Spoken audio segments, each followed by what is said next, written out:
Good morning.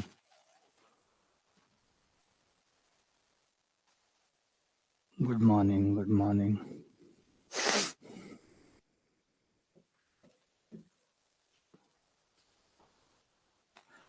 Good morning. Very very good morning.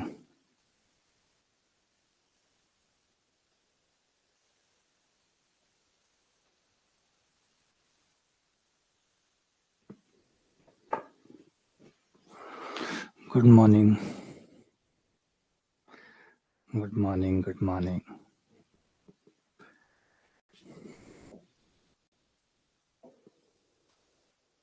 तो आज हम आगे सवाल करेंगे पार्शियल डिफरेंशिएशन के। तो जो हमने कल कर लिए थे, कल लगभग 15-16 के आसपास कर लिए थे, है ना। आज उससे आगे चलते हैं। आज हमारे बोर्ड की थोड़ी तबीयत खराब है, तो मैं सेव करता हुआ चलता हूँ, वरना कभी भी स्लाइड उड़ सकती है। आज बोर्ड नाराज है, आज इनका मूड खराब है।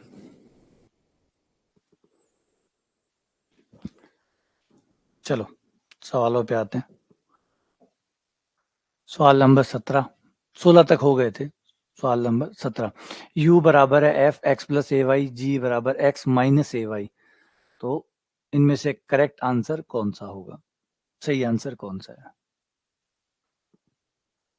पता नहीं, टेक्निकल चीजें हैं, समझ में भी नहीं आती। दिक्कत ये होती है कि जब ये प्रॉब्लम आती है ना, तो हमारे पास जो मैं एक दो ऑप्शन होते हैं, रीस्टार्ट कर लूं, रीस्टार्ट कर लूं, ठीक है, वापस बंद करके लाइट, पूरी लाइट वाइट सब बंद कर दो, उसका यहाँ वाला बटन बंद कर दो, वहां वाला बटन बंद कर दो, दोबारा चालू कर दो, इसके अलावा हम कुछ कर नहीं सकते। आज सुबह से ये थोड़ा नरम है। ये हो गया था क्या? हाँ, तो वो सारी स्लाइडें जो कल करवाई थी, वो सारी की सारी स्लाइडें इसने उड़ा दी। सुबह जैसे स्टार्ट किया, स्टार्ट करते ही वो जो कल जितना पढ़ाया था, जो भी पढ़ाया था कल, वो सारी की सारी स्लाइड इसने डिलीट कर दी। क्यों डिलीट कर दी बताता भी नहीं है। हो गया था क्या ये?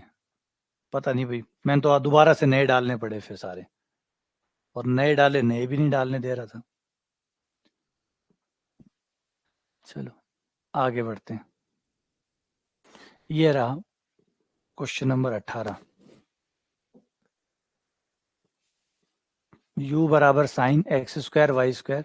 ये तो नहीं हुआ था ना, ये तो नहीं हुआ। ठीक है, चलो इसे कर लो फिर। u बराबर है sine x square Y square, x del you over del x minus y del you over del y का मान कितना होगा? नहीं हुआ, ठीक है फिर। तो हम करने वाले हैं del you over del x.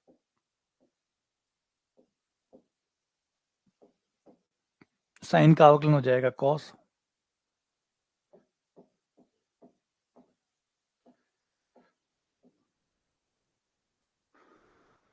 Cos x square Y square बाहर, एक्स स्क्वायर का 2x। अब ये कह रहा है एक्स के सापेक्ष आंशिक अवकलन भी करना है और एक्स से गुणा भी करना है। एक्स से गुणा भी कर दो।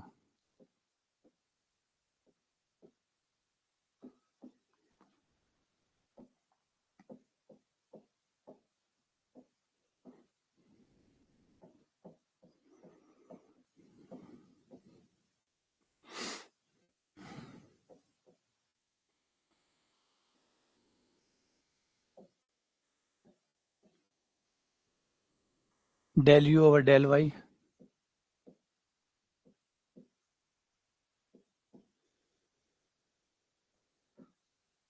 Cos x square Y square, इस बार वाई के साथ कर रहा हूँ, इसलिए एक्स स्क्वायर को छोड़ना पड़ेगा, वाई स्क्वायर का 2y हो जाएगा। फिर मैं y से गुणा करूंगा तो y,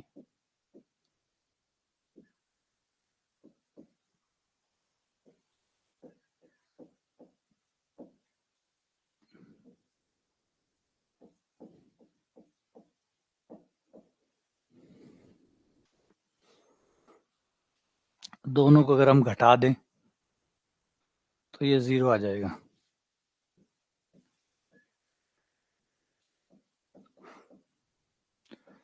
समीकरण 1 माइनस 2,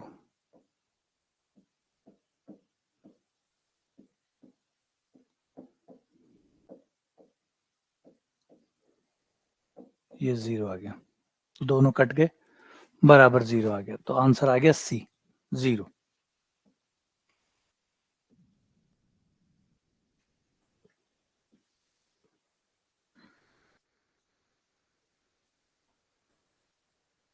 u बराबर x की पावर m y की power n, then del you over del x गुणा del you over del y कितना होगा? Del you over del x गुणा del you over del y कितना होगा?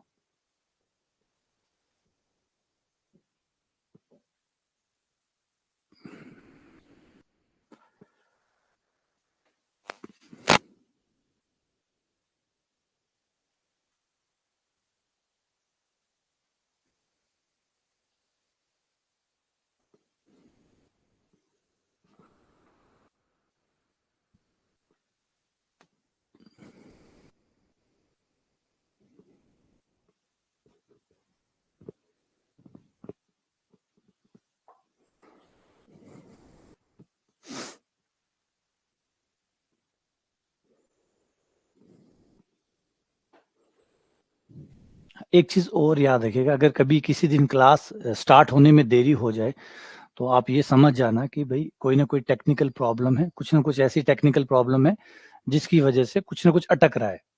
अब कुछ ना कुछ अटक रहा है तो 8-10 चीजें हैं जिसकी वजह से अटक रहा होगा। या तो इंटरनेट स्लो हो गया होगा या डाउन हो गया होगा, नंबर 1। नंबर 2, पीसी अटक गया होगा, है ना, पीसी में कोई दिक्कत आ गई होगी। तीसरा होगा कि जो हमारा सॉफ्टवेयर है वो अटक गया होगा। चौथा है कि कैमरा दिक्कत दे रहा होगा। पांचवा ये है कि कहीं ना कहीं बोर्ड परेशान कर रहा होगा। नंबर 6 है कि माइक में आज कोई प्रॉब्लम हो गई होगी। तो ये 6-7 कारण है, इनमें से कोई ना कोई कारण आज, या हाँ लाइटिंग, एक लाइटिंग हो रहा है, लाइट वाला इशू, तो 8-10 इशू है, इनमें कोई ना कोई प्रॉब्लम क्रिएट कर रहा है। हाँ, मेरी वजह से नहीं है, क्योंकि अगर मेरी वजह से होता तो क्लास शेड्यूल ही नहीं होती। अगर मेरा कारण होता तो क्लास शेड्यूल ही नहीं होती, क्योंकि फिर मैं, अगर मेरी, मान लीजिए मेरी प्रॉब्लम होती तो मैं क्लास ही शेड्यूल ही नहीं करता कि भाई आज क्लास हिम्मत नहीं है या कुछ ऐसा कारण हो गया है कि नहीं है, तो फिर क्लास ही नहीं होगी। तो ये 10 चीजें हैं। अगर क्लास शेड्यूल है और देरी हो रही है, मतलब कोई ना कोई चीज परेशान कर रही है। और क्लास शेड्यूल ही नहीं हो रही है तो फिर दो ही कारण हो सकते हैं, या तो सॉफ्टवेयर में कोई प्रॉब्लम है, कैमरा वैमरा की बात तो बात की बात है, या तो सॉफ्टवेयर की प्रॉब्लम है या फिर मेरी प्रॉब्लम है। तो इस तरीके से आप खुद विश्लेषण कर सकते हैं स्थिति का और भांप सकते हैं कि क्या दिक्कत हो रही होगी।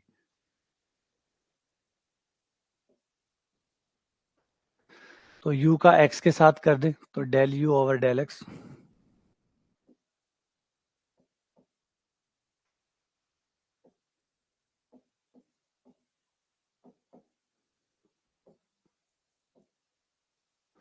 अवकलन करने पे m आगे आ गया। हाँ, मैं छुट्टी नहीं ले रहा, ये बात पक्की है। मैं करूंगा भी क्या छुट्टी लेके? बेड पे सोऊंगा, इनाम से क्लास ले लूंगा।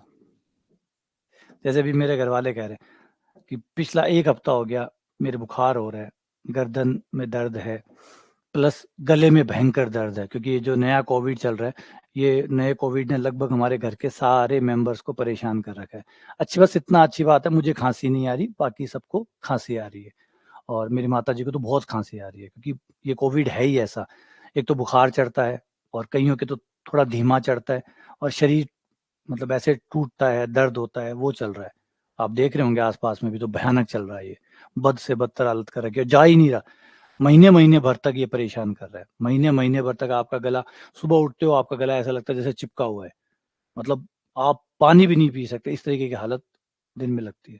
तो ये होता है, फिर सुबह के बाद में फिर आप पानी वानी पीते हो, घूमते हो, फिर वापस से नॉर्मल हो जाता है, लेकिन पूरे दिन भर शरीर में बुखार सा रहता है, शरीर ऐसे पड़ने वाला सा रहता है, जुकाम रहता है, हाँ जुकाम रहता है, खांसी, मतलब जिनको खांसी आती है, जिनको नहीं आती है भला हो उनका, तो भगवान कृपा बनाए रखे। लेकिन जिनको एक बार खांसी आनी शुरू हो गई, वो फिर खांसे ही जा रहा है, खांसे ही जा रहा है, बोतल पे बोतल पिए जा रहा है, लेकिन कोई आराम नहीं आता, वो लगातार उलझा पड़ा है। ये अभी चल रहा है, अभी फिलहाल, हाल फिलहाल में ये चल रहा है, लेकिन मुझे चल रहा है, लेकिन बस मुझे कहा ना, अच्छी बात ये है कि खांसी नहीं है। और गला यहाँ से ऐसे, सुबह उठते हैं तो ये गला ऐसे लगता है जैसे कोई ऐसे चिपका दिया हो, फेविकोल लगा के ऐसे चिपका दिया हो, ऐसे चल रहा है। और हर दिन ये सुबह डेली यही हो रहा है। मतलब शरीर है, मतलब अभी जैसे क्लास लूंगा, क्लास लेते ऐसे हो जाएगा जैसे गिर जाऊं नीचे, ये हालत हो जाएगी, इतनी हो जाएगी। फिर आपका जो बीच का गैप आएगा उसमें लेटा रहूंगा, पड़ा रहूंगा। फिर जैसे ही क्लास का टाइम होगा, पता नहीं कहाँ से शक्ति आएगी, आके फिर क्लास में खड़ा हो जाऊंगा, फिर पढ़ाने लग जाऊंगा। जैसे ही क्लास लूंगा फिर पटक जाऊंगा। मतलब हकीकत है। अभी आपने देखा होगा 4-5 दिनों से एकदम ऐसे, मतलब मूड थोड़ा सा ऐसे लग रहा होगा, तो वो वही है कि चल रहा है ये भी, ये बीमारी चल रही है। हमारा तो मन नहीं लगता, इसलिए आपसे मिलने आ जाते हैं। और वैसे भी वही बात है, पड़ा रह के करूंगा क्या। इसीलिए यूट्यूब पे भी क्लासेस नहीं हो रही। एक्चुअली यूट्यूब पे क्लासेस इसलिए नहीं हो रही कि यूट्यूब पे है ना, थोड़ा सा मतलब नेचुरल फीलिंग नहीं आती। जैसे आप लोगों के साथ आती है वैसी नेचुरल फीलिंग उसमें नहीं आती।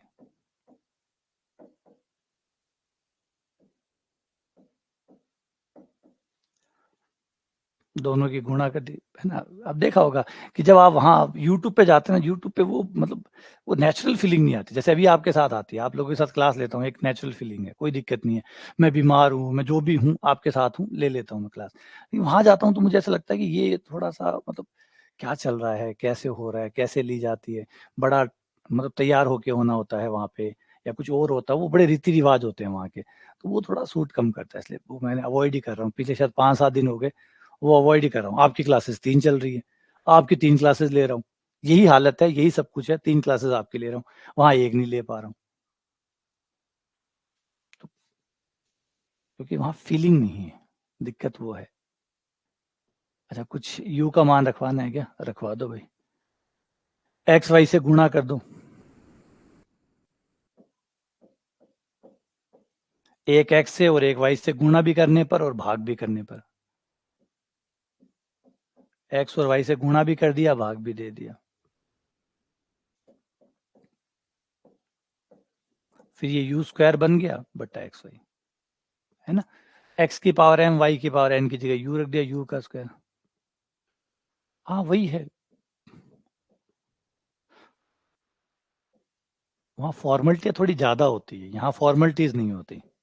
यहाँ आप खुल के पढ़ाते हो, मतलब मन से पढ़ाते हो। यहाँ कोई वो चीजें नहीं होती, वहां पे वो चीजें होती है। वहां वो लगता है थोड़ा आप बंधे हुए से हो।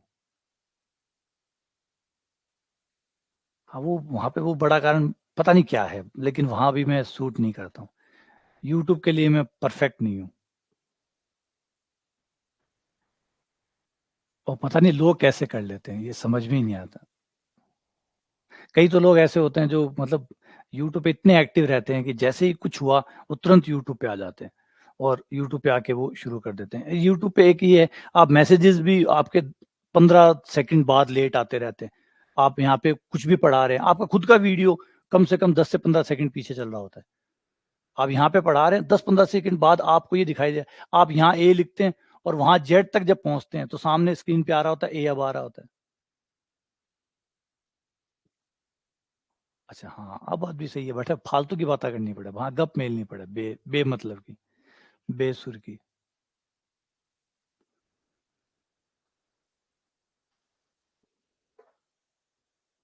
आ जाओ। इसमें क्या होगा? इसमें ये होगा, ये तो कन्फर्म है, ये वाला कन्फर्म।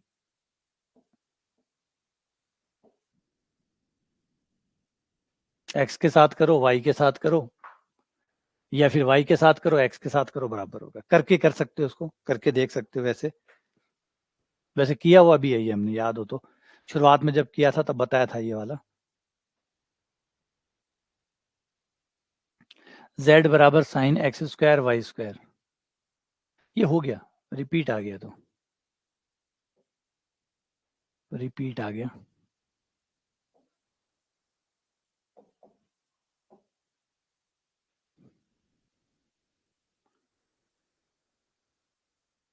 अट्ठारह नंबर।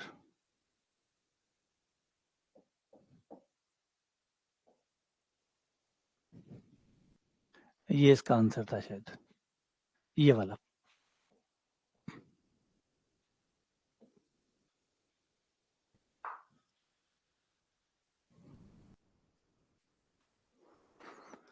क्वेश्चन नंबर 22 ये कह रहा है कि एफ एक्स वाई और f y x are both continuous at a b पर दोनों ही संतत है,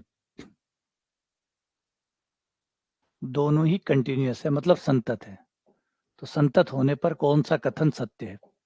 बस वही, संतत होने पर आप एक्स वाई करो चाहे वाई एक्स करो बराबर होगा। अगर संतत है तो आप x के साथ अवकलन करके फिर y के साथ करो, या पहले y के साथ करके फिर x के साथ करो, बराबर होगा। अगर फलन संतत है तो, अगर फलन किसी बिंदु पे संतत है तो फिर x के साथ करके फिर y करो, या y के साथ करके फिर x के साथ करो, एक बराबर रिजल्ट आएगा। ठीक है ना।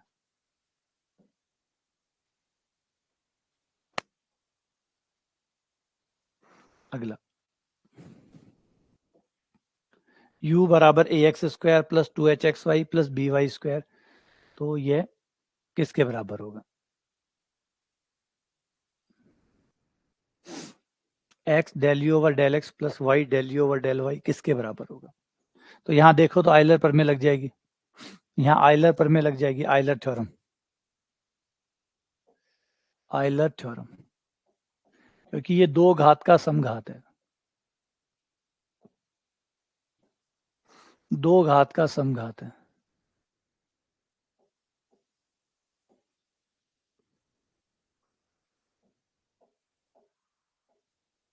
यहाँ पे भी एक x पे है एक y पर है, दो हो गई। यहाँ पे a b की और h की पावर काउंट होती नहीं है क्योंकि वो कांस्टेंट है, पावर सिर्फ x और y की काउंट होती है। तो यहाँ पे केवल x है और दो पावर है, यहाँ एक x है और एक y है, टोटल दो हो गई। यहाँ y है वहां दो हो गई, तो दो दो और दो, दो घात का हो गया। यानी n का मान, ये दो घात का समघात हो गया तो n का मान दो हो गया। तो आइलर प्रमेय के अनुसार u एक समघात फलन है और वो भी दो घात का, दो घात का समघात फलन है, तो आंसर आएगा 2u। आंसर आ गया 2u। ठीक है। अगला, u बराबर A X Y plus B Y Z plus C Z X, तो x del you over del x plus Y del you over del Y किसके बराबर होगा? लगभग 60 एक तो करने वाले हैं, कम से कम 60 तो करेंगे।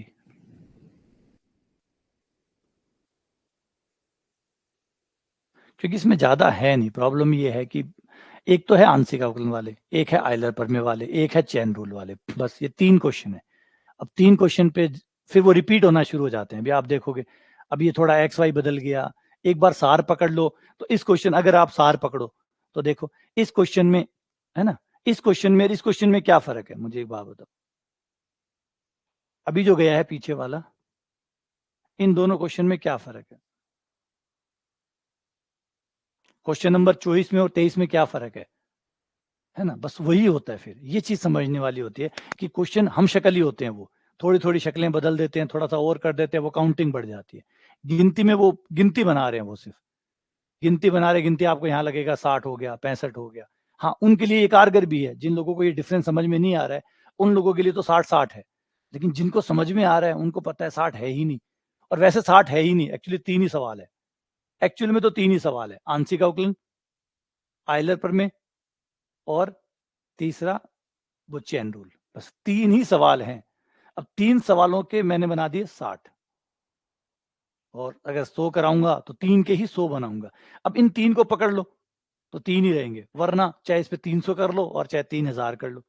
और आपको भी पता है आना तो वो तीन पे ही है, आना तो उसी तीन पर है, वो तीन में से कोई ना कोई है। अब तीन के आप 300 बना दो। तो इसलिए बार बार कहते हैं कि हमेशा सार को पकड़ लो, उसका जो मूल है ना, जड़, उसको पकड़ लो। वो छोटी सी होंगी, वो दो तीन ही होंगी, वो पकड़ लिया, उसके बाद में आप 60 निकालो चाहे 6 निकालो, वो आपका काम कर जाएगा, वो गुण कर जाएगा। वरना आप 600 निकाल लो, कोई फर्क नहीं पड़ेगा, क्योंकि जब तक आपको समझ में ही नहीं आ रहा कि आप तीन ही सवाल कर रहे हैं, जब आपको ये समझ में आ जाएगा कि गिनती में 60 है लेकिन एक्चुअली किए तीन सवाल ही है, तो आपका उद्धार हो गया, कल्याण हो गया आपका। यही तो करना है ना। अब ये है, तो वही बात आ गई। अब आप खुश हो सकते हैं इस बात में कि अच्छा, इसका आंसर मुझे आ गया। क्या आ गया? वो पिछले वाला ही सवाल था, पिछले वाले सवाल को रिपीट कर दिया। तो एग्जाम क्या कहाँ से लाएगा? याद करो, इस 3 के अलावा कुछ है ही नहीं। पेपर में कहाँ से सवाल आएगा? क्या देगा? आंशिक अवकलन 1, नंबर 2 आइलर प्रमेय, नंबर 3 चेन रूल। उसके अलावा पेपर कहाँ से लाएगा सवाल? पेपर के पास भी यही है, पेपर भी यही लाएगा ना, सिलेबस यही है, तो सवाल भी यहीं से आएंगे। अब इनमें कभी ए यहाँ लिख देगा, कभी एक्स ऊपर कर देगा, कभी वाई नीचे कर देगा, कभी स्क्वायर कर देगा, कभी क्यूब कर देगा। यही कर सकता है बेचारा, और कर क्या सकता है ये? इस बार सीधा लाइन में लिखा हुआ है, अगली बार 2 ऊपर डाल देगा, 2 नीचे डाल देगा, उससे अगली बार थोड़ा और बड़ा कर देगा इसको, थोड़ी शक्ल बिगाड़ देगा इसकी। करना तो यही है। कभी आगे साइन लगा देगा इसके, कभी आगे कॉस इनवर्स लगा देगा, कभी लॉग लगा देगा, कुछ डराने की कोशिश करेगा। तो ये रहा 2,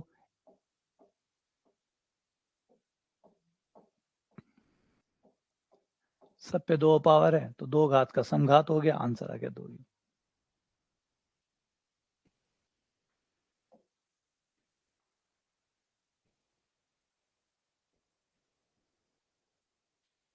हाँ वही तो सर, इसलिए पकड़ लो, इसलिए हमेशा सार को पकड़ो। ये सबसे अच्छी चीज है। जिस दिन आप सार पकड़ना सीख जाएंगे ना, पूरी गणित में आपको लगेगा कि कुल मिला के 100 प्रकार के सवाल है। वरना आप 10,000 सवाल भी निकाल लो, आपको यही लगेगा और नया आ सकता है, और नया आ सकता है, और नया आ सकता है। आप देखो, हजारों किताबें छपी पड़ी है, हजारों किताबें छपी पड़ी है। अगर आप ऐसे जाओगे और हर किताब में कम से कम 3,000 4,000 सवाल पक्के हैं, हर किताब में 3,000 4,000 सवाल के, और आप चाहें अमेजोन पे चले जाओ, फ्लिपकार्ट पे चले जाओ, बस जाके सिर्फ इतना सर्च करो कि IIT जी मैथ्स, इतना नाम लेते ही किताबों की लिस्ट खुल जाएगी आपके पास। सैकड़ों किताबें हैं, और हर किताब में एटलीस्ट 3-4 हजार सवाल है। 100 से गुणा करते हो, 100 किताबें मानते हो, 100 से गुणा करते हो, तो ये लगभग लगभग पहुंच गए कितने? 3 लाख। मतलब 3 लाख सवालों का गत्था पड़ा है। क्या ये सही में 3 लाख है? जवाब है नहीं, ये 3 लाख नहीं है, ये 3 लाख है ही नहीं। ये सिर्फ गिनती में 3 लाख है, एक्चुअल में ये 100 या 150 है। ठीक है ना? इसलिए वो कहानी पकड़ लोगे ना, तो सारी चीज खत्म हो जाएंगी। लेकिन हम गिनती बढ़ाते रहते हैं। अब जैसे इसी सवाल को ले लो, अब ये क्या होगा? आगे जाके आपको यही सवाल साइन में मिल जाएगा, आगे जाके थोड़ी देर बाद में साइन इनवर्स मिल जाएगा, थोड़ी देर में x⁴ अंदर डाल दूंगा, इसको बाहर डाल दूंगा। यही तो खेल होगा, और क्या होगा? लगनी तो आइलर पर में ही है, लगनी आइलर पर में, इसको घुमाता रहूंगा। तो ये कितना हो गया? 4 पावर का हो गया। यहाँ y/x बना हुआ है, टेंशन खत्म। यहाँ y/x बना हुआ है, r(x⁴) है, तो ये 4 पावर का समघात हो गया, ये 4 ही हो गया। ये आंसर आ गया। अब यहाँ लोग लिखा हुआ है, सोचो, अगर साइन लिख दिया जाए तो एक सवाल और बन जाएगा, साइन लिख दिया जाए तो एक सवाल और बन जाएगा, फिर आप एक काउंटिंग और करेंगे तो साइन वाला और हो गया, फिर एक कॉस लिख के बना देगा, फिर एक टेन लिख के बना देगा, फिर एक टेन इनवर्स लिख के बना देगा, एक e⁴ लिख के बना देगा। ये लो, सवाल पे सवाल बने जा रहे हैं, आपकी गिनती बढ़ती जा रही है, आपको लग रहा है अच्छा एक सवाल और कर लिया, अच्छा एक और कर लिया, जबकि एक्चुअली में आपने एक ही किया था। वो एक ही का भाई चल रहा है। अब यहाँ 4 पावर आ गई, कल इसका नाम पता क्या कर देंगे? आज यू लिखा हुआ है, थोड़ी देर बाद हो सकता है इसका नाम जेड कर दिया जाए, इसका नाम जेड डाल दिया जाए, जेड पूछ लिया जाए। ये देखो, अरे वो आ ही गया। याद ही किया था, ये आ गया। ये देखो, है ना? यही इंपॉर्टेंट चीज है, पकड़ो इस बात को, इस महत्वपूर्ण चीज को पकड़ो। आपका ये जो बंद लूप है ना, ये खत्म हो जाएगा, है ना? जैसे कहते हैं मोक्ष प्राप्त हो जाएगा। तो गणितीय मोक्ष आपको तब प्राप्त होगा जब आप गणित के सार को पकड़ लेंगे, कि भाई ये ही चीजें हैं, और कुछ हो ही नहीं सकता। और क्यों नहीं हो सकता, उसको भी पकड़ के देखो कि है ही नहीं। क्या करेगा बंदा? क्या करेगा? पेपर बनाने वाला भी क्या करेगा? इन 3 को घुमाएगा। आप ही घुमा लो, आप ही सोच लो, वो घुमा के आप नई नई किताबें खरीदो। इससे अच्छा आप खुद ही सोच लो कि क्या हो सकता है। कल साइन आ जाएगा, आज कॉस आ जाएगा, परसों टेन आ जाएगा, कहीं आगे पावर कर देगा, कहीं पीछे पावर कर देगा, कुछ पावर बढ़ा देगा, कुछ घटा देगा, ये खेल करवाएगा। एन पावर, तो ये हो गया आपका NU।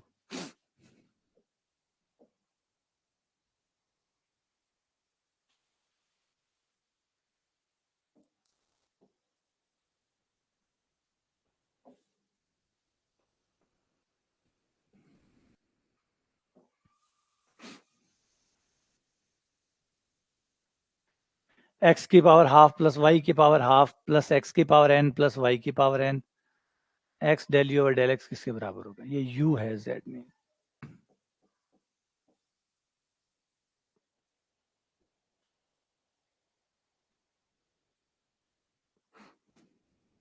और सब में ही ऐसा होता है, ये नहीं कि पार्शियल में ही ऐसा हो रहा है। अभी भी आप ये वहम हो कि पार्शियल में ऐसा होता है या इसमें ऐसा होता है, नहीं, सब में ही ऐसा होता है, सब में ही ऐसा होता है। हर किसी के पास 5 या 7 या 10 प्रकार के सवाल होते हैं, हर किसी के पास, और उन 5 या 10 में से ही कुछ ना कुछ वो बार बार बना रहा होता है, उन्हीं को ही, उन्हीं कंसेप्ट को बार बार सवालों में ढाल रहा होता है। कुल मिला के इनमें है क्या? मोटा मोटा है कि आप पावर को काउंट कर सको, समघात फलन की कितनी पावर है वो काउंट कर सको। तो यहां से n पावर चल रही है, यहाँ आधी पावर आ गई, टोटल पावर कितनी होगी? n/2। तो ये n/2 का समघात हो गया, तो n प्लस हाफ ये पावर है, n प्लस हाफ u। लघुत्तम ले लो तो b आ गया।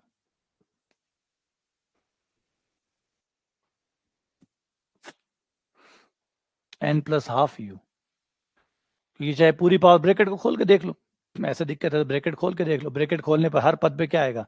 n प्लस हाफ पावर आ जाएगी, जो टोटल आ जाएगी n प्लस हाफ। ये इस पावर का समघात समीकरण।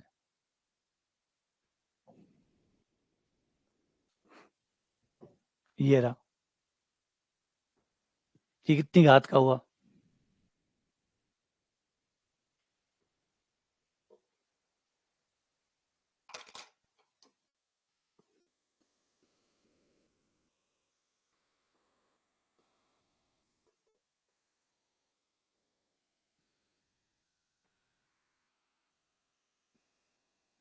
दो पावर का हो गया, ये दो है, ये तो y बटा x हो ही गया, ये दो पावर है तो ये 2z हो गया।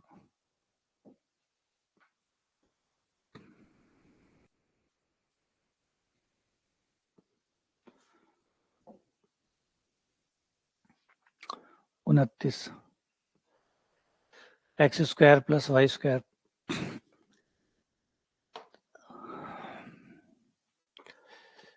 u बराबर tan inverse x square plus Y square बटा एक्स माइनस वाई। अब यहाँ tan इनवर्स बीच में डाल दिया, जैसे दो टाइप के थे कि भाई एक तो वो जिसमें सीधा ही समघात हो, एक जिसमें बीच में लॉग साइन बीच में डाल के समघात को होने से रोक रहा है। तो समघात को होने से रोक रहा है तो समघात बनाओ, तो इनको इधर लाओ, ये समघात बन जाएगा। u समघात नहीं है, इसके अंदर tan u समघात है, u समघात नहीं है, tan u जो है वो समघात है।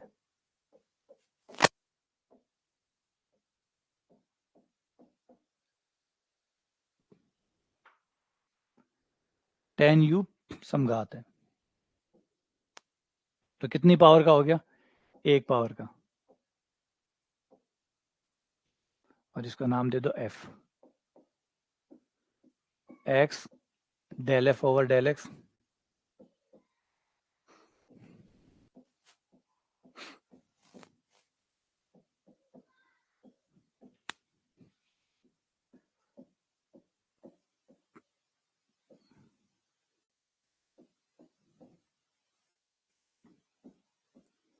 f का मान tan u,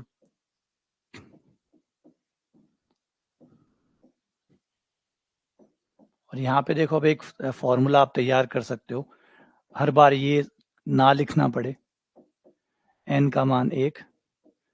तो इधर क्या हो रहा है, इधर वो जिसका समघात फलन है वो आएगा और उसका अवकलन बट्टे में आएगा, क्योंकि यहाँ आप अवकलन करोगे सेक स्क्वायर यू वो बट्टे में चला जाएगा।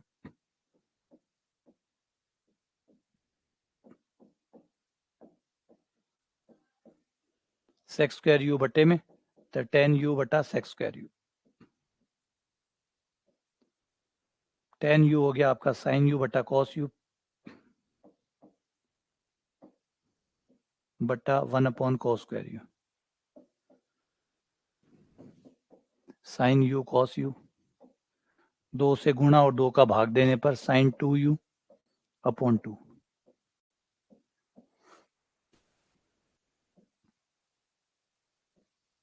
अब यहाँ पे देखो एक फॉर्मूला बना के रख सकते हो अपने लिए।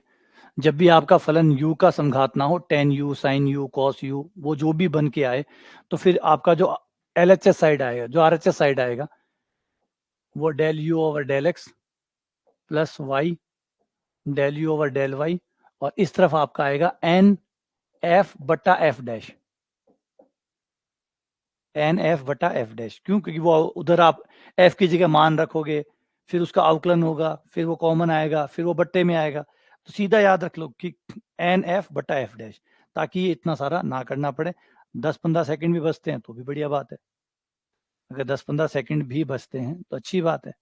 एन एफ बटा एफ डैश, एफ में एफ डैश का भाग दे देना और एन से गुणा कर देना, वो आपका आंसर होगा, है ना? ठीक है ना? क्लियर है ये? ठीक है ना? क्लियर है ये बात? समझ में आ गई कि कैसे चेंज हुआ है? अब देखो आगे, अब ये क्वेश्चन है, अब इस क्वेश्चन में ऐसे ही करो, इस क्वेश्चन में ऐसे ही करो, ये आपका सेक यू जो होगा वो एफ बन जाएगा, एफ आपका आ गया सेक यू, एन का मान हो गया 3 माइनस 1 2, आपका आंसर आएगा एन एफ बटा एफ डैश, एन यानी 2, सेक का sec U tan U, sec U cut गया, 2 बटा टेन यू, 2 कोट यू, ये आंसर आ गया, है ना? तो जो बचा हुआ समय है वो कॉम्प्लेक्स बनाने में, छोटे विधियां या जो गैर जरूरी स्टेप है उनको हटाने में। अब आप समझ गए कि ऐसा क्यों आ रहा है। देखिए रटना नहीं रहे यहाँ पे, ये शॉर्ट ट्रिक्स नहीं है, पहली बात तो ये क्लियर कर ली, ये कोई शॉर्ट ट्रिक नहीं है। ये है जो आपने देखा, आपने समझा कि ये तो गैर जरूरी स्टेप है, मैं कर क्यों रहा हूँ, मैं क्यों इनमें लाइनें खराब करूं। आपको इतना तो समझ में आ गया कि हम ये गैर जरूरी स्टेप क्यों करें, जब हमें पता है कि हमारा टेन यू का अवकलन हो जाएगा, सेक्स स्क्वायर यू आ जाएगा, मतलब जो भी आप, जिसको भी आप एफ बोलोगे उसका अवकलन हो जाएगा, वो बाहर आ जाएगा, वो बाहर आके बट्टे में जाएगा, तो उस साइड क्या होगा, एन एफ बटा एफ डैश आएगा, तो बस यही हमारा आंसर आ जाएगा। तो आपका एक तरह से शॉर्ट ट्रिक नहीं बनी है, एक स्मार्ट ट्रिक बन गई, स्मार्ट ट्रिक जिसमें आपको पता है कि आप कर क्या रहे हैं, आपको पता है, ऐसा नहीं कि आपको पता ही नहीं है, बस आप ट्रिक लगा रहे हैं जिसके फायदे नुकसान आपको समझ में नहीं आते, वो खतरा है, वो खतरा है जिससे मैं डराता हूँ या कहता भी रहता हूँ, वो खतरा है। कोई ट्रिक ऐसी जिसके बारे में आपको पता ही नहीं है, वो पता ही नहीं है, तब दिक्कत शुरू हो जाती है, जिसके आपको साइड इफेक्ट नहीं पता, तब फिर वो परेशानी करती है। अब ये टेन यू साइन यू इनके लिए तो ठीक है, लेकिन अगर सही में यू होता और फिर आप लगा देते तो ये दिक्कत खड़ी कर देता, फिर ये दिक्कत खड़ी कर देता। इसीलिए जो ट्रिक आप बनाओ अपने आप से बनाओ, ताकि आपको पता हो कहाँ लगती है, कब तक सही है और कब गलत है। जैसा भी ये, अब इसमें अगर आप ट्रिक लगा दो जेड वाली, तो ऊपर लिखो 2z बटा z का अवकलन, तो फिर वहां कुछ गड़बड़ हो सकती है, संभावना है, क्योंकि हमने ये बनाई है कब, जब आगे कुछ भी आ रहा हो जो अटक रहा हो, उसको आप इधर लाएंगे, उसको f बनाएंगे, वो sine u cos u tan u जो बन गया वो f है। इस टाइप के सवाल जो होंगे उनके लिए ये लगेगी। तो अब आपको ये पता है कि ऐसा क्यों हुआ, है ना, करके देखा है इसलिए पता है कि क्यों हुआ, उसके कारण निवारण सब पता है आपको। तो ऐसी ट्रिक खुद से बनाओ।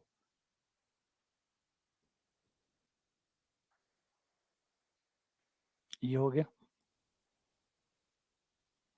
अगला,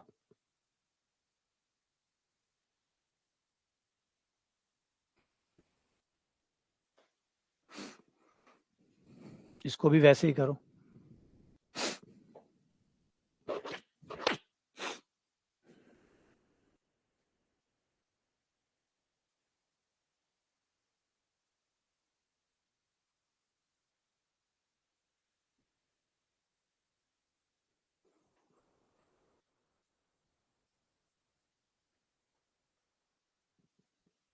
तो आपका ये जो कॉस है ये इधर आ जाएगा, एफ बराबर आपका बन गया कॉस यू, है ना, एफ आपका हो गया जो कि कॉस यू, और एन का मान ऊपर एक पावर चल रही है, नीचे आधी पावर चल रही है, आपका एन हो गया 1 माइनस आधा बराबर आधा। तो आपका आंसर हो जाएगा एन एफ बटा एफ डैश।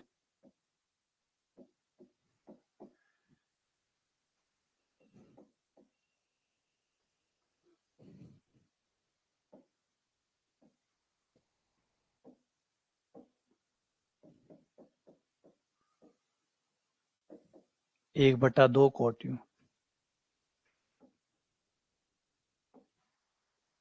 एक बटा दो cot you,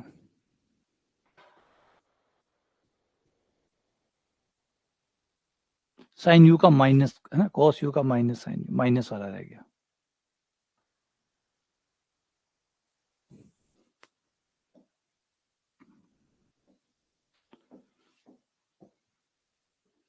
minus cot you,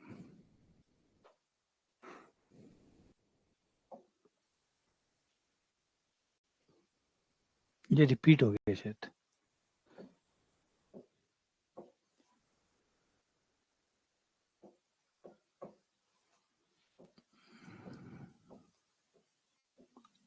N F बटा एफ डैश, एन का मान एक, एफ का मान कॉस यू,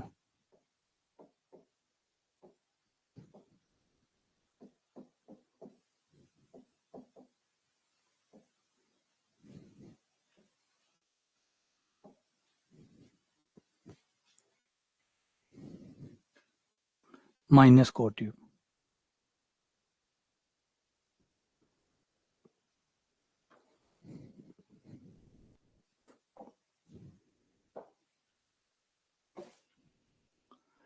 आगे चलते हैं सेकंड वाले पे। सेकंड वाले का फॉर्मूला देख लो। सेकंड वाले दो दो बार अवकलन, x square del square you over del x square plus 2xy del square you over del x del y square del square you over del y square बराबर होता है n into n minus one u, n minus one.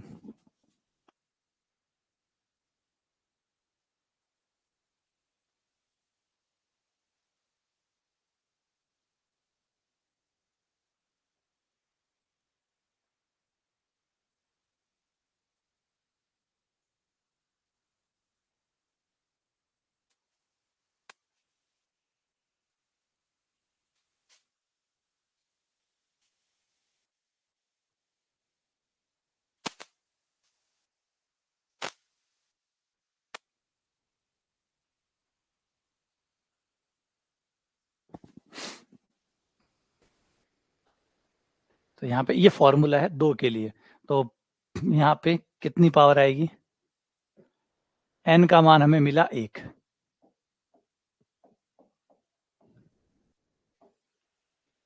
n का मान एक, तो जैसे n का मान एक रखोगे ये आ जाएगा एक, एक माइनस एक और आपका u, जो कि आ गया 0 इंटू यू यानी 0, तो ये 0 आ गया। तो इस सेकंड वाले में थोड़ा एक्स्ट्रा हो जाता है, n माइनस वन तक हो जाता है, n माइनस वन यू। हाँ, आंसर 0 है। लो, इसे ट्राई करो, एक्स स्क्वायर वाई स्क्वायर बट्टा X square plus Y square,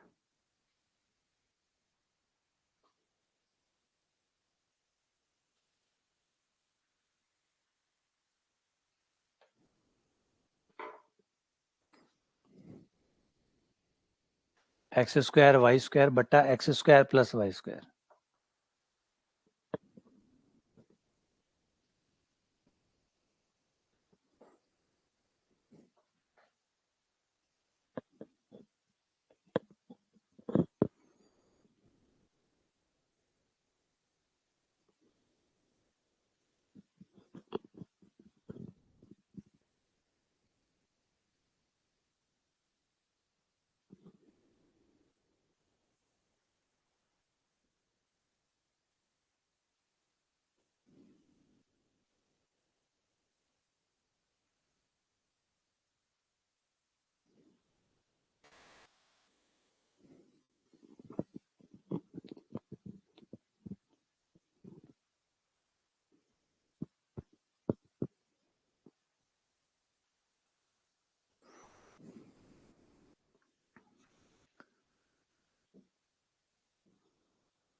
तो यहाँ ऊपर आ गई 4 पावर, नीचे है 2 पावर, तो हमारा n बन गया 2,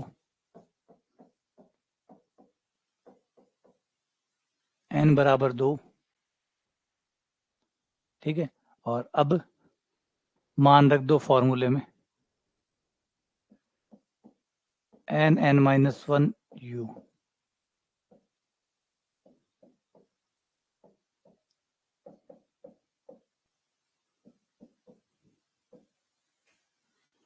बराबर 2u।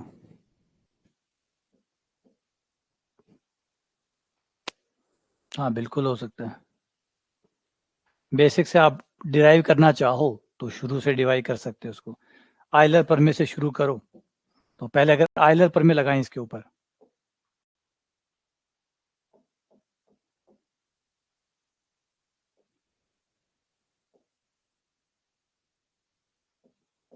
x del u over del x, y del u over del y बराबर कितनी घात का, 2 घात का, तो ये 2u आ गया। अब यहाँ पे आप सेकंड बनाना चाहते हैं तो इसका x के सापेक्ष आंशिक अवकलन करें, गुणा x करें, y के सापेक्ष आंशिक अवकलन करें, गुणा y करें, जोड़ दे, तो आपको ये वाला जो चीज है ये मिल जाती है, ये डेरिवेशन मिल जाता है। अगर चाहो तो बनाना चाहो तो, नहीं तो कोई दिक्कत नहीं है, सीधा फॉर्मूला काम में ले लो। अगर बनाना चाहते हो तो इसको एन यू के लिए बनाना चाहते हो, एन यू कि ये कहाँ से आया, अगर ये प्राप्त करना चाहते हो तो इसका x के सापेक्ष आंशिक अवकलन कर दो। x के साथ आंशिक अवकलन करोगे तो ये दोनों गुणा में है, x बाहर, पहले del you over del x का हो जाएगा, del square you over del x square, फिर del you over del X को छोड़ दिया, x का अवकलन किया वो 1 हो गया, प्लस इन दोनों पे किया, y नियतांक है बाहर आ गया, इसका अवकलन हो गया del square you over del x del y बराबर एन यू का del you over del x. ये आपका आ गया x के साथ। अब इसी का y के साथ कर दें, इसको x से गुणा और कर दो, x से गुणा करने पर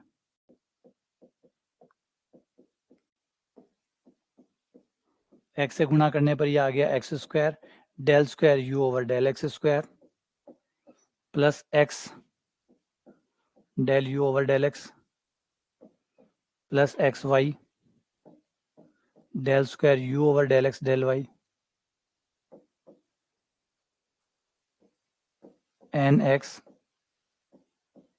del you over del x. अब ये del you over del x का पद है, इसको इधर ले आओ, तो ये हो जाएगा x square del square you over del x square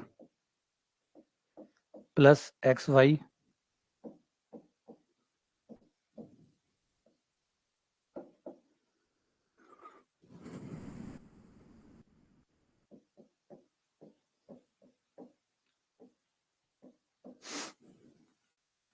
ये आ गया आपका x के साथ आंशिक अवकलन गुणा x।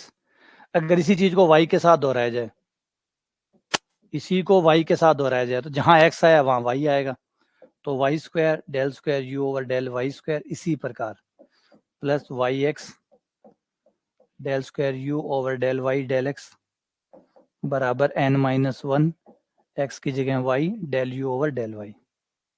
समीकरण नंबर 2।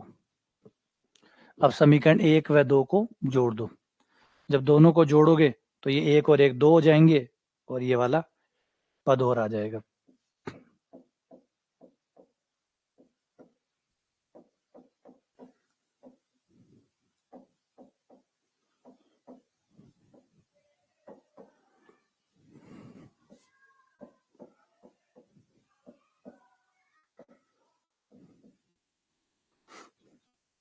यहाँ पे n-1 कॉमन आ जाएगा और ये एन यू बन जाएगा, तो ये हो गया n इंटू n-1 यू, ये बन गया।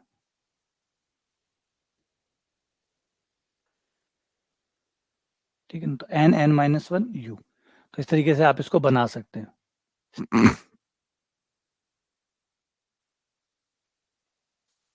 हाँ, अगर f की जगह कोई और हो तो आप फॉर्मूला, अगर मान लीजिए जैसे अब तो u के पदों में था और u मान लो कोई tan u आ गया, sin u आ गया, तो उस केस में आपको मान यहाँ रखना होगा, u की जगह tan u रख दो, यहाँ पे सबके दो दो बार अवकलन आएंगे, दो दो बार अवकलनों को बाहर ले लो, जो दो दो बार अवकलन आए,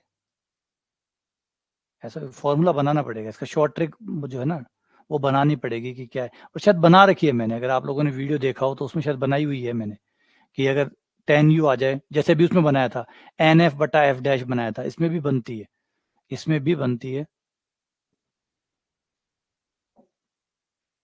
देखते हैं जरूरत पड़ेगी क्या।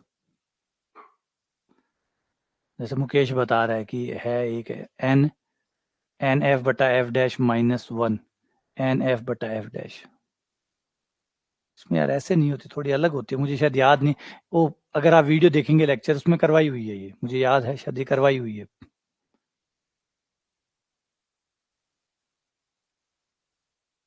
बनाई हुई है ना, हाँ वो वहां से देख लेना एक बार, अब याद नहीं रहती वो क्या है, बट शॉर्ट ट्रिक्स ही तो है, वो याद कैसे रहेगी, तो वो बनाई हुई है कि कैसे आप इसको बना सकते हैं, मतलब जब u जो है वो सीधा u ना होकर tan u sin u cos u आए, तो उस केस में आपका आंसर क्या होगा। अभी तो क्या दी है, u is a homogeneous function, u जो है वो एक समघात फलन है, u एक समघात फलन है जिसकी डिग्री 5 है, मतलब कोटि 5 है, तो इसका मान कितना होगा, इसका मान होगा 5 इंटू 5 - 1 u, यानी 20 u।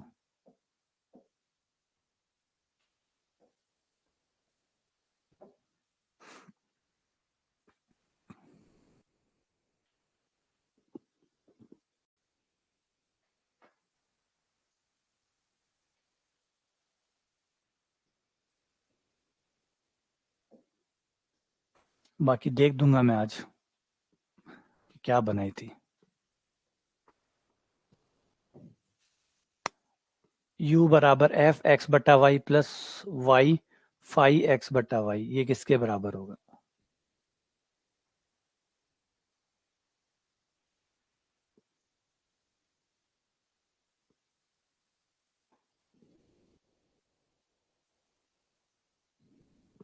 तो इसमें आपको 2 बार रूल लगाना पड़ेगा, क्या बताई थी, बहुत बड़ी सारी है ना, और ये में तो समझ में भी को नहीं आवे, N F n-1 F dash का square minus N F F double dash बटा एफ डैश क्यूब, पेज में लिख कर दीजिए, यहाँ तो दिख ही को नहीं, समझ में को नहीं आ रही हो तो।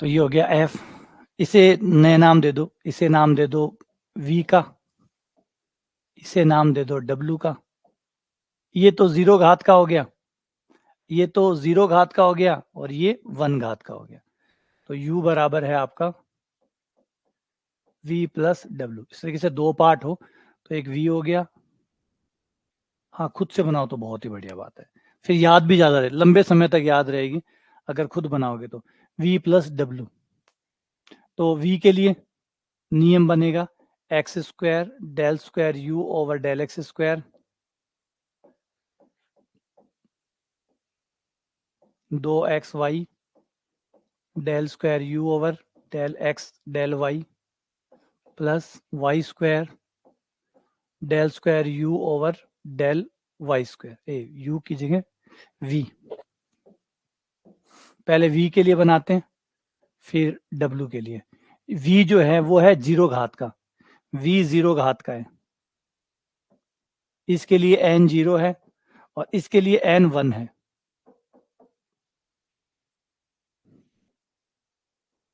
v इसके लिए n 0 है तो 0 0 माइनस 1 इंटू v, तो ये 0 ही हो गया। और फिर w के लिए बनाएंगे तो w के लिए भी 0 आएगा।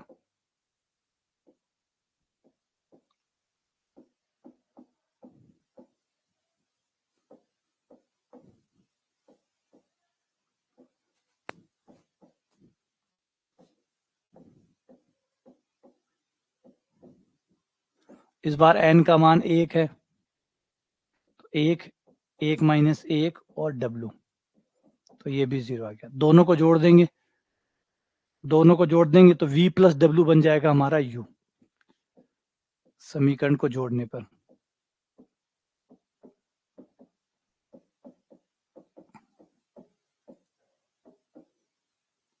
X square del square over del x square, ये हमारा हो गया v प्लस डब्ल्यू, प्लस 2xy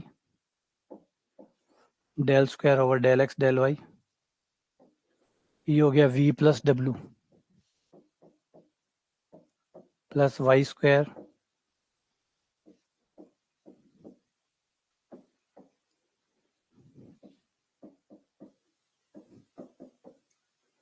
और v प्लस डब्ल्यू u बन गया।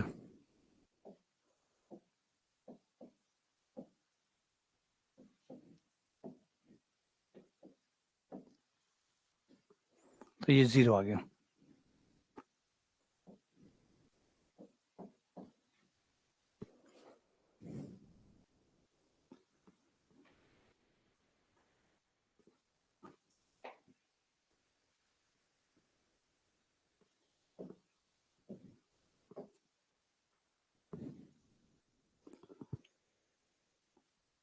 u बराबर cos inverse root X plus root Y बटा root X minus root Y.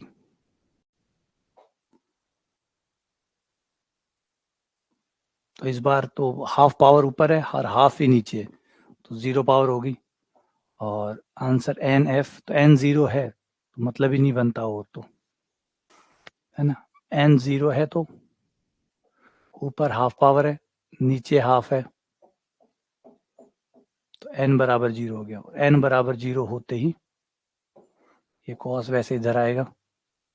Answer होता है एन एफ बटा एफ डैश, n 0 है इसलिए 0।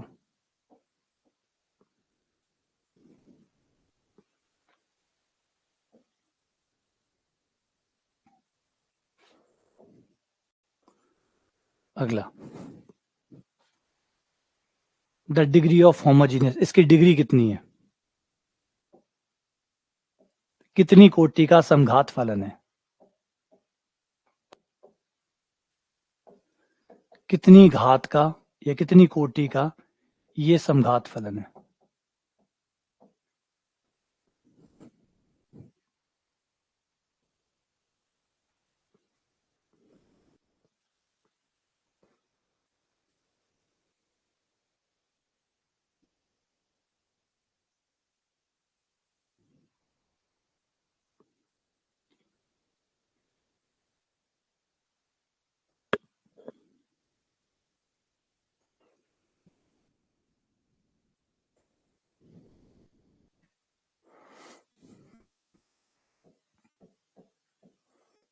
ऊपर 1/4, नीचे 1/5।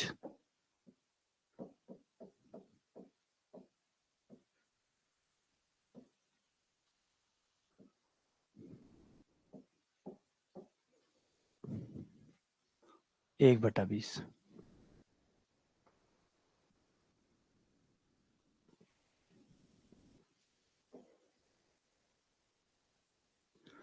Del square you over del x square plus Y del square you over del x del y का मान कितना होगा।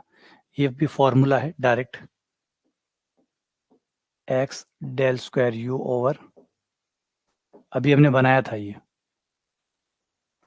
अभी अभी बनाया है।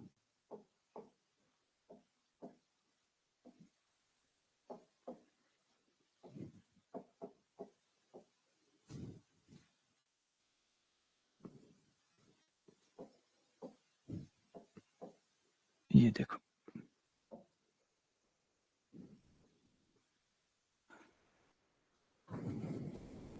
ये जो फर्स्ट टाइम हमने अवकलन किया था,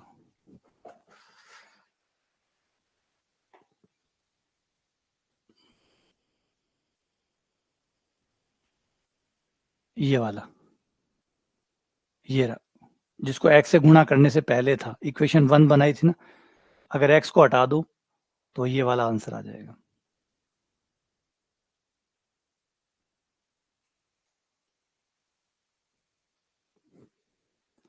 और ऐसा ही अगर y के साथ करते हो तो ऐसा ही एक रिजल्ट y के साथ बनेगा।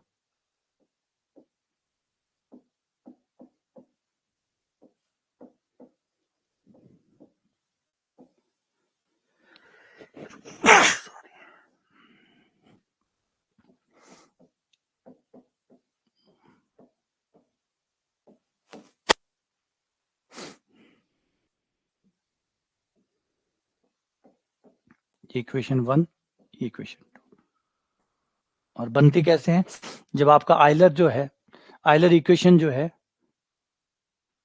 नहीं x नहीं आएगा, x तब आएगा जब आप x से गुणा करोगे, x से गुणा करोगे तब x आएगा, y के साथ गुणा करोगे तो y आएगा, जब x से गुणा नहीं करोगे तब x नहीं आएगा। हाँ, अब अगर आप समीकरण 1 को x से गुणा कर दो और समीकरण 2 को y से गुणा कर दो और फिर जोड़ दो तो आपको अपने वाला वो रिजल्ट मिल जाएगा।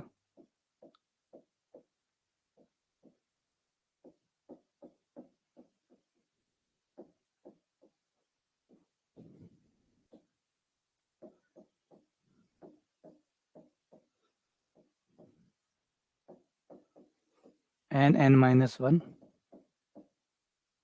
u, और ये दोनों आई कहां से है, जो आपकी आइलर इक्वेशन है उसका अवकलन करके।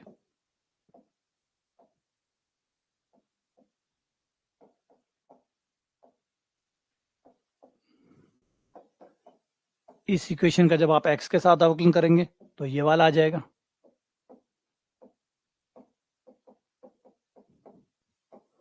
x के सापेक्ष अवकलन करने से ये आ जाएगा और y के सापेक्ष अवकलन करने से ये आ जाएगा।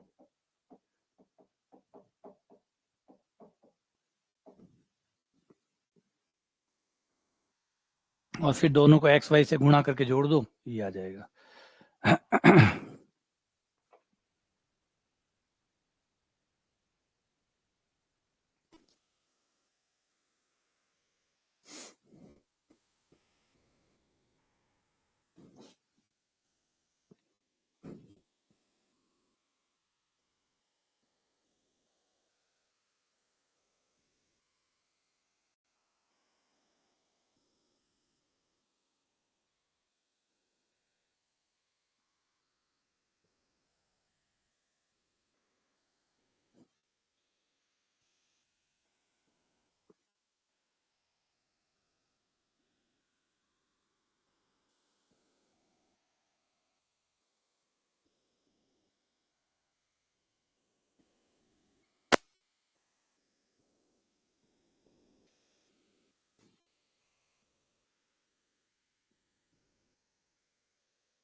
ये रहा,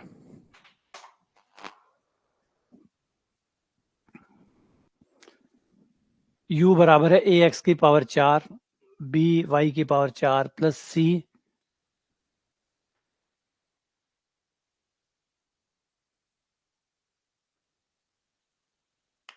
क्या कहना चाहते हैं,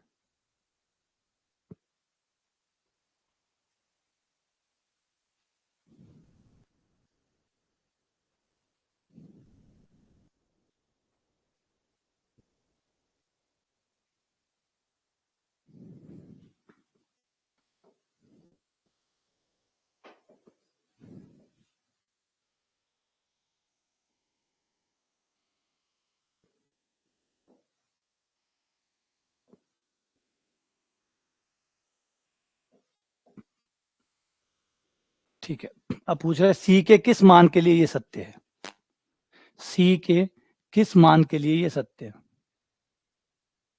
सी का मान क्या होना चाहिए कि ये कथन सत्य हो जाए।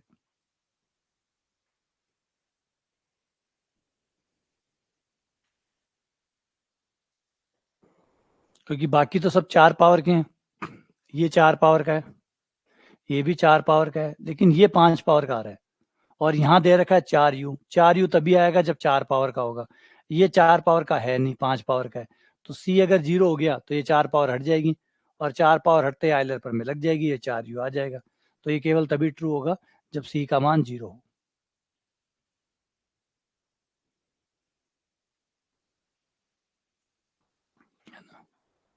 तो c को 0 होना पड़ेगा, c के 0 होने पर ये 4 पावर का बन जाएगा, और 4 पावर का बनते ही ये परमेश पे लागू हो जाएगी।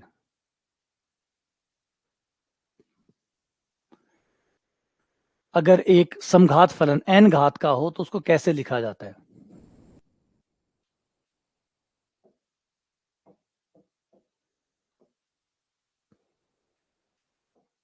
ए homogeneous function of degree n degree के यानी n घात के समघात फलन को कैसे लिखा जाता है, n घात के समघात फलन को कैसे लिखा जाता है, तो जवाब है ऐसे लिखा जाता है,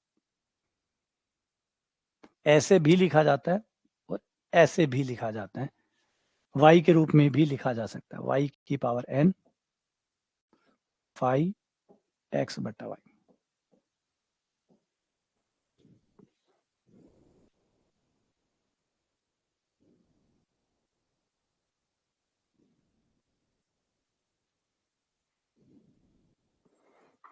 चालीस का आंसर क्या था,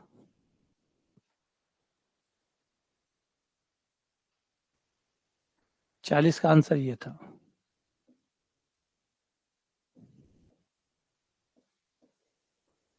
वो रहा,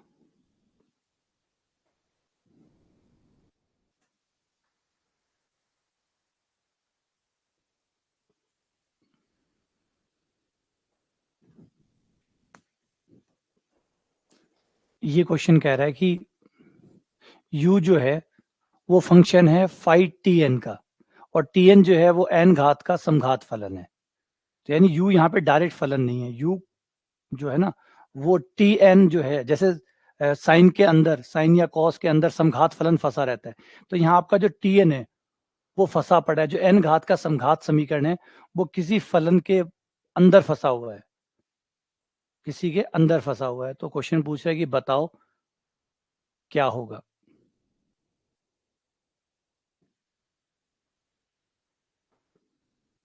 पहले तो इसकी भाषा बताओ, ये क्या कहना चाहता है, एफ यू बराबर टी एन,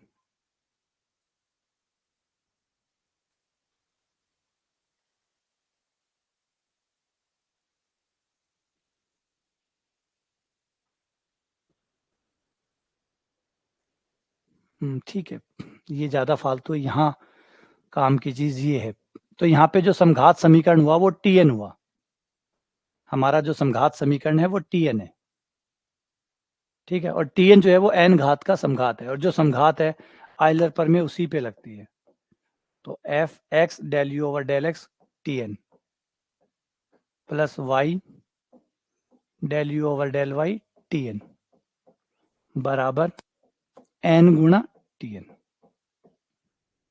ये ठीक है, क्योंकि हमारा जो समघात समीकरण है वो टी एन है, जो समघात समीकरण है, क्वेश्चन कह रहा है कि टी एन जो है वो समघात है, ठीक है, टी एन समघात है, टी एन समघात है, टी एन बराबर एफ यू है, तो टी एन की जगह एफ यू लिख सकते हैं,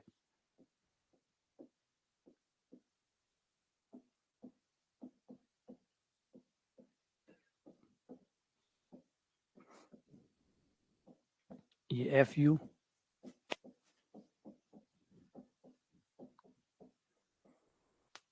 एफ का अवकलन एफ डैश हो जाएगा, एफ डैश का भाग लग जाएगा उधर, तो x del you over del x plus Y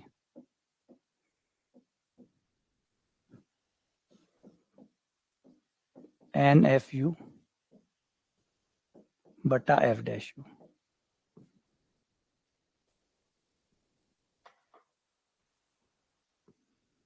तो ये आपका आंसर आ जाएगा।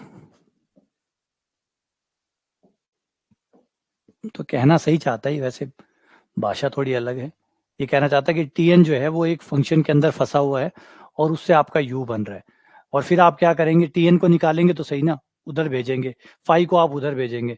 अब फाई को जब आप उधर भेजेंगे तो कुछ तो नया फलन बनेगा, उसका नाम इसने एफ यू रख दिया। जैसे आपने इधर साइन इनवर्स था, उधर जाने के बाद थोड़ी साइन रहेगा, साइन इनवर्स थोड़ी रहेगा, फिर तो कुछ नया फलन बनेगा। ऑब्वियसली बात है, साइन इनवर्स का साइन बन गया, लेकिन बना तो कुछ अलग ना, तो उधर जाके एफ बन गया, तो नाम दे दिया एफ यू बराबर टी एन।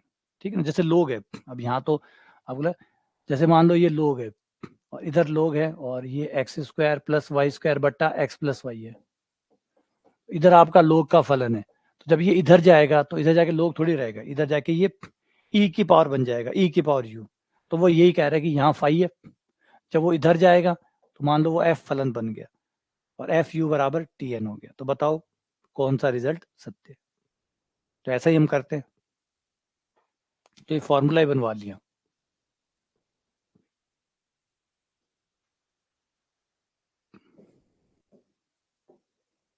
अगला, u बराबर एक्स की पावर 4 लोग y की पावर 1/3 माइनस एक्स की पावर 1/3 y की पावर 1/3 और x की पावर 1/3।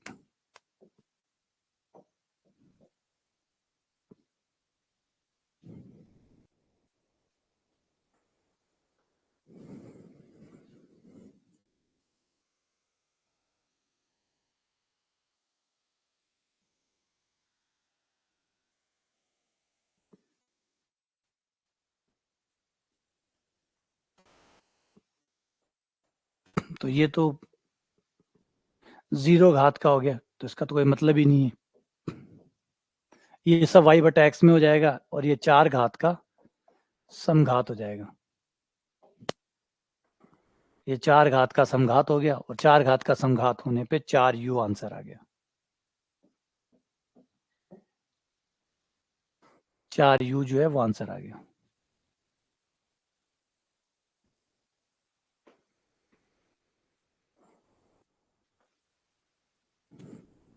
ये वाला, ये बहुत अच्छे सवाल है। यहाँ हमें u का x के साथ अवकलन करना है,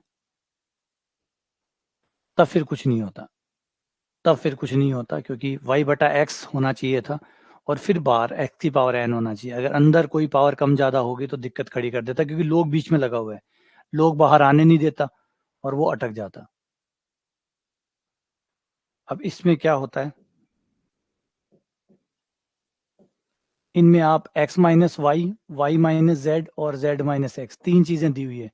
इनको आप नया नाम दे दो, एक को नाम दे दो T1, एक को नाम दे दो T2 और एक को नाम दे दो T3। एक को नाम दे दो T1, एक को नाम T2 और एक को नाम T3। और अब जो आपका U है वो फलन है T1, T2 और T3 का, और हमें अवकलन करना है, मान लो पहले x के साथ, तो हमें अवकलन करना है x के साथ, तो हमें चैन बनानी पड़ेगी, हमें चैन बनानी पड़ेगी। Del u over del x बराबर u का T1 के साथ और फिर T1 का x के साथ, u का T2 के साथ और T2 का x के साथ,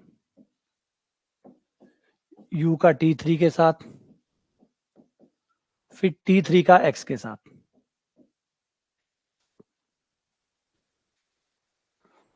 हाँ, अब जिन लोगों ने सवाल किए हुए हैं उन लोगों को तो आंसर याद होंगे, क्योंकि इनका आंसर 0 आता है। ठीक है ना, उनको तो आंसर याद होंगे कि कैसे हुआ। वही मैं कहता हूँ, इसलिए जब आप पढ़ के आते हैं ना क्लास में तो बहुत फर्क होता है। जब भी आप क्लास में पहले पढ़ के आएंगे वो दिन देखिए, और एक दिन आप जिस दिन सीधा आते हैं उस दिन देखिए। T1 का अगर आप x के साथ करेंगे,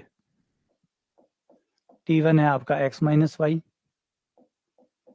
T2 है आपका y माइनस जेड, T3 है आपका z माइनस एक्स। तो T1 का अगर आप x के साथ करते हैं तो T1 का x के साथ करने पर 1 आ जाएगा, तो del u over del T1 आ गया। फिर T2 का अगर आप x के साथ करते हैं तो x है ही नहीं, तो ये 0 हो गया। T3 का x के साथ करेंगे तो माइनस का 1 आ जाएगा।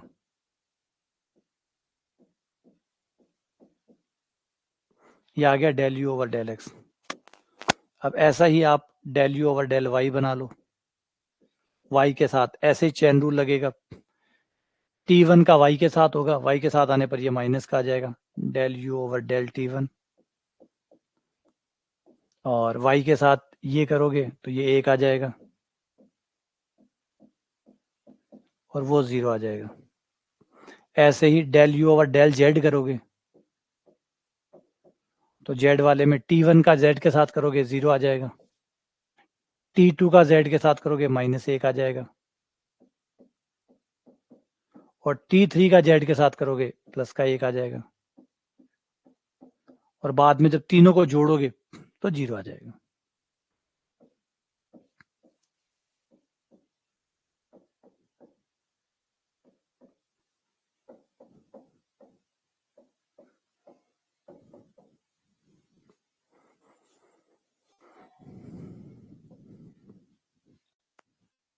ये आंसर आ गया। तो ये सवाल, ऐसे 2-3 सवाल है, अगर आप लोगों ने वीडियो देखे हो, डिटेल वाले वीडियो अगर देखे हो तो आपको ऐसे 3 सवाल मिलते हैं जो बड़े फेमस सवाल है।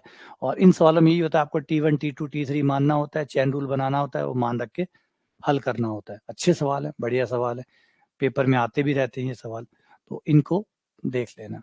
और पार्शियल जो अवकलन है, अभी इसमें एक क्लास और होगी और लगभग 60-65 सवाल हो जाएंगे, फिर इसको खत्म करेंगे। बस इतना ही इसके अंदर है और इससे ज़्यादा कुछ इसके पास है नहीं। तो फिर भी एक चीज़ है कि आप किस लेवल तक आपकी समझ है, उस हिसाब से आप अपना जो लेक्चर है वो तय कर लें। बेसिक वाले भी पढ़ें, है ना, बीएससी वाले लेक्चर भी पढ़ें। अगर आपको लगता है कि अपनी बीएससी में बिल्कुल भी नहीं पढ़ा आपने और बिल्कुल भी याद ही नहीं है कि क्या पढ़ा था और क्या नहीं पढ़ा था, कुछ नहीं पढ़ा है, तो फिर बेसिक वाले लेक्चर देख लिया करो। और अगर नहीं कि भाई बीएससी मुझे याद है, थोड़ा बहुत याद है, कर लूँगा मैं, कर लूँगा, तो फिर कंपटीशन वाले देख लो। और कंपटीशन वाले देखो और वहाँ लगे कि नहीं कुछ कमी पड़ रही है, तो बेसिक वाले पे चले जाओ। अब आपको खुद से डिसाइड करना पड़ेगा, इसका कोई फैसला कोई और नहीं कर सकता। आपको तय करना है कि क्या करना है। आप अपने हिसाब से खुद से तय करो कि कौन से लेक्चर, बीएससी वाले लेक्चर भी पढ़ें। अगर आपको लगता है कि बीएससी बहुत बुरी हुई हुई है और ये टॉपिक मुझे बिल्कुल भी नहीं आता, तो बीएससी वाले लेक्चर में जाइए, वहाँ पे एकदम धीरे, धीरे, धीरे, धीरे करके किया हुआ है। एकदम बीएससी में जैसे पढ़ा है वैसे ही है वो। वहाँ देख लो। लगे नहीं मेरा बीएससी वाला ठीक है, मुझे सीधा कॉम्पिटिशन ही पढ़ना है, सीधा कॉम्पिटिशन पढ़ के देख लो। और कॉम्पिटिशन में लगे कि कुछ गड़बड़ है, बीएससी में चले जाओ, वहाँ दोबारा पढ़ के फिर आ जाओ यहाँ पे। तो सारा सामान अवेलेबल है। अब आपको यूज़ करना है कि कैसे यूज़ करना है ना? आपको तय करना है, आपके हिसाब से क्या सही है। सबके लिए एक सही नहीं है, हर किसी का अपना-अपना सही है। किसी को सीधा ठीक है, मेरा मान लो आप में से कोई ऐसा है जिसने पहले तैयारी की हुई है, उसको बेसिक पता है तो उस कॉम्पिटिशन में सीधा आ जाओ, कोई दिक्कत नहीं, है ना? कॉम्पिटिशन वाला पढ़ो, लगे नहीं बिल्कुल ही कमज़ोर है, एकदम मुझे तो आंशिक अवकलन का पता ही नहीं होता क्या है, कुछ भी नहीं पता, बेसिक से शुरू कर लो। आप अपना हिसाब से खुद से तय करो, किसी से मत पूछो कि मैं क्या पढ़ूँ? अगर आप किसी से ये पूछ रहे हो, मुझे आज तक समझ में नहीं आता कि आप किसी से पूछ रहे हो कि मैं कहाँ से पढ़ना शुरू करूँ? मैं कैसे पढ़ना शुरू करूँ? ये चीज़ खुद से आनी चाहिए, खुद को पता होना चाहिए, क्योंकि आप ही अपना विश्लेषण कर सकते हैं कि मेरा लेवल क्या है। भई यहाँ पे और तो है नहीं कि यहाँ पे सीधा जो पढ़ा दिया बस वहीं से पढ़ना है। यहाँ तो आपके पास कंटेंट अवेलेबल पड़ा है। आपको तय करना है कि मुझे कहाँ से पढ़ना है। ठीक है ना? आपको आपको तय करना है अपने हिसाब से कि भई मुझे क्या पढ़ना चाहिए, मुझे कहाँ से पढ़ना चाहिए। हाँ, ये खुद से वैरी करता है आप लोगों से। अब मैं मान लो किसी से पूछूँ कि बताओ आज मैं कौन-सी मिठाई खाऊँ? बताओ मुझे कौन-सी मिठाई खानी चाहिए? मुझे आज खाने में क्या खाना चाहिए? है ना? आज मुझे कौन से कपड़े पहनने चाहिए? तो ये बेकार सा सवाल है। ये आप पहनो क्योंकि कॉन्फिडेंस आपको आएगा। उसने कह दिया हरे पहन लो या लाल पहन लो और आपने पहना और आपको घबराहट हो गई तो? हो सकता है उसके लिए लाल बढ़िया हो, उसके लिए हरे बढ़िया हो, आपके लिए नहीं बढ़िया हो तो? तो आप कपड़े क्यों पहनते हो? कि आपको कॉन्फिडेंस आए। तो आप अपने हिसाब से तय करो। खाने में भी वही होता है, अरे पढ़ाई में भी वही होता है। आप जानते हो कि आपका, वो तो अपने हिसाब से आंसर दे रहा है। वो कहेगा कॉम्पिटिशन पढ़ लो। वो क्यों बोला उसने कॉम्पिटिशन? क्योंकि उसका कॉम्पिटिशन लेवल का है, वो कॉम्पिटिशन बोल देगा। तो उससे आप कैसे तय होगे? ये नहीं समझ में आता। आप खुद से समझो कि मैं कहाँ हूँ, मेरी पढ़ाई कैसी हुई है, आपका अतीत आपके सामने आपको पता है, उसके हिसाब से तय करके उसके हिसाब से पढ़ो, है ना? प्लान आपको पढ़ाई का कहाँ से कैसे पढ़ना है खुद बनाना होगा, बाहर से मत माँगिए और माँगेंगे तो फिर ये गलत ही जाएगा, ये टिकेगा नहीं, है ना। गांधी जी यही एक बड़ा इंपॉर्टेंट था।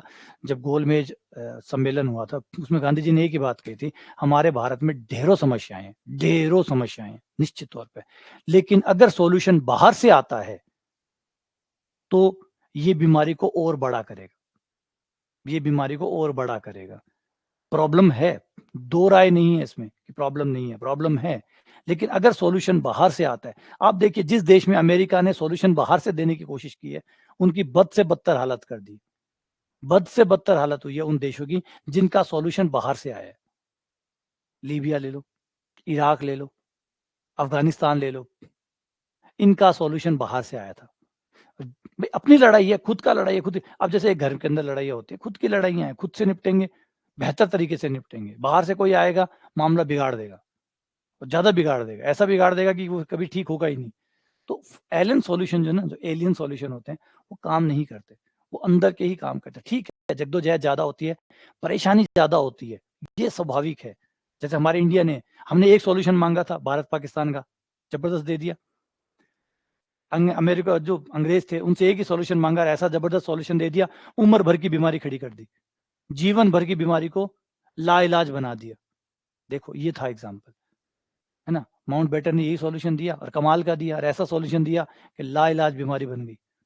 तो और सॉल्यूशन मांगते तो, और वही बांग्लादेश को हमने सॉल्व किया, बांग्लादेश को हमने सॉल्व किया, कोई प्रॉब्लम नहीं है। तो जिस प्रॉब्लम को हमने सॉल्व किया खुद से, या उस लायक होकर फिर सॉल्व किया है, वो बेटर हुई है बजाय किसी और के सॉल्यूशन से। तो ये काम करता भी नहीं है। आप देख सकते हैं, इतिहास को झंझालिए, आपको सब कुछ मिल जाएगा, है ना। चलो, बाकी अगले लेक्चर में मिलते हैं फिर आपसे।